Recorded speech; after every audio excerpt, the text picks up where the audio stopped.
Crab Tendo. Hey, what's going on, guys? I am DJ Av, and today we're going to be doing a review on a game, which I haven't done reviews on games as of lately because it hasn't been much out that really has caught my attention. But there's one game that's been advertised to death on Twitch and regular TV and everywhere, and that's Overwatch by Blizzard Entertainment, which, if you don't know who Blizzard Entertainment is, they're a company that has made many of Smash games that are very popular, such as like World of Warcraft, and there's a movie coming out, ironically, Hearthstone, man, StarCraft 2, Diablo, I think 3, and just League of Legends, that type of level of gaming where it could be fun to play on a solo tip, but on like a competitive level, that's where it's at, or even kind of merging like your average Joe into that. So let's talk about the graphics real quick. Graphically, the game is amazing. I've yet to ever see a game look this good and have its own style.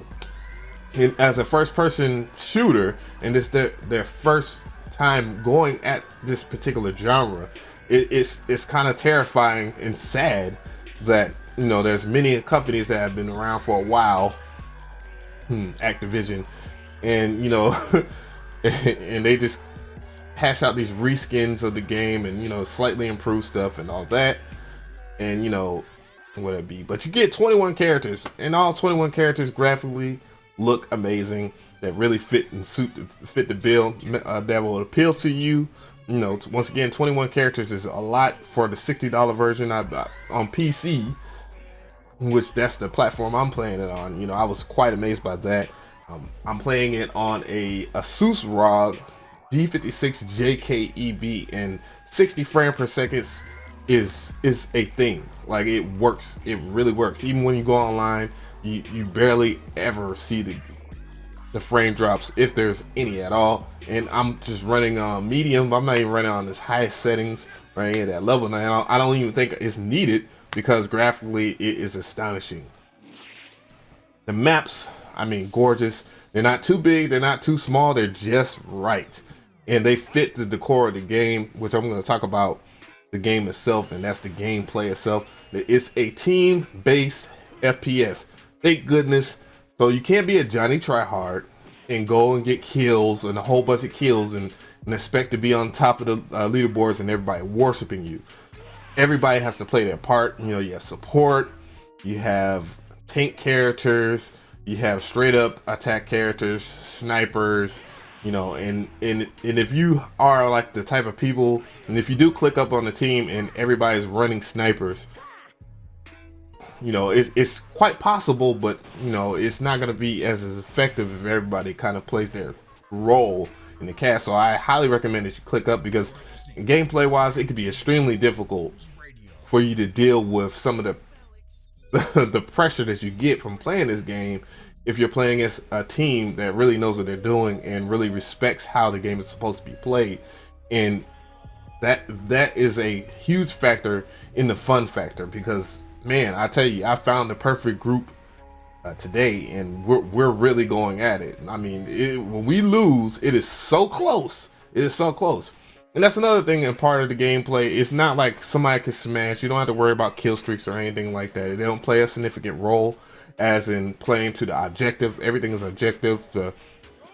You know, capturing a particular area, kind of like a King of the Hill type deal. And, you know, capturing the area, protecting a payload, defending, and that plays into the character roles, which in terms of the gameplay, I think every character is pretty much balanced. You know, there are certain characters I'm kind of on the fence about, like Bastion, which can turn into a freaking tank and just mow people down if you hit the corner in the wrong direction or if you're impatient. Then you have other characters, you know, I think it was his Junkrat, which is kind of annoying to deal with. But again, he has his own weaknesses, especially against my favorite character in the game that I kind of play in a versatile style, and that's Genji, which, you know, is a ninja, a robotic ninja he's ridiculous. I mean, wall climbing, can deflect bullets, you know, and throw ninja stars. Man, you gotta, ninja stars is the thing, man. But in retrospect to that, yes, if I was to say like if this game was addictive, if this game was a drug, I would compare it to heroin because it is very, very addictive. And you know, other games need to take heed to that. I know earlier, and not to be off topic, because I hear people kind of rapping about this on the interwebs, because Street Fighter 5 was kind of designed to be like a league type play, but you know, but with the fun factor in it, and it kind of missed that point that Overwatch got, and that's the fact that the game was complete. And yes, there's no story mode, and there's, you know, you can catch up to the player's background if you go to Battle.net and look at the videos or whatnot of their backstory, but that plays such a small role in the fact that the online features actually work. It's no frame delays graphically.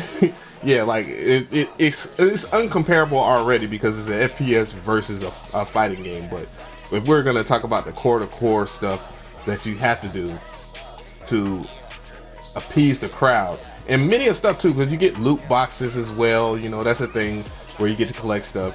And then on top of that, you know, everybody's gonna get the same amount of maps. They're not gonna separate the community in terms of, hey, well, if you pay for this expansion pack or this season pass, you'll get these maps and stuff like that. No, they're just gonna, if they have new maps, they're gonna have new maps. If you have new characters, you're gonna have new characters. Problem solved. And I have to respect Blizzard Entertainment for making those decisions, because that makes people want to spend money on the loot boxes and whatnot, which you can, and then you can win them, of course, by leveling up. So with that being said, that makes this game really, really strong from the jump, and I highly, and for a PC game, that's really important, because if the fun factor's not there and the competitive factor's not there, that means the game dies real quick versus like consoles or whatnot, and that will be a strong concern. But again, you know, Blizzard Entertainment probably had this on lock from the jump, because many other companies do not think of the fun factor in just the solid gameplay and the team effort. The things that help games evolve is being able to, you know, play with other people, especially in a multiplayer. So what I rate this, yes, out of, you know, Birdman, a peer. Yeah, definitely a 4.5 out of 5 respectively, because man, it's this game. I hate to be on the yay crowd, but what can you really complain about this game other than the fact that it doesn't have a story mode? And to me, I'm not really married to playing a FPS because of that multiplayer, you know. So that might be a bias for me, but I highly recommend getting into it because it's very fun to do. It probably might not be fun later down the line if you get into Overwatch later, because everybody will be well established with the maps, have their squads, and it's gonna be hard for the new guy to get in there. But at least he could practice and play the arcade games and earn those rewards for those loot boxes and plenty of content for it to go around to get your skins and stuff. But if you like this video, give it a like. If you have any comments, please leave a comment. Tell me if you like this game. There's other games that's quite similar. There's another game that's quite similar to it, but they're kind of different. But we're not really talking about that. But yeah, you can talk about it in the comment section. Don't forget to subscribe. Plenty of other videos. I'm DJ McCree. I appreciate your time. I ain't gonna say it no more.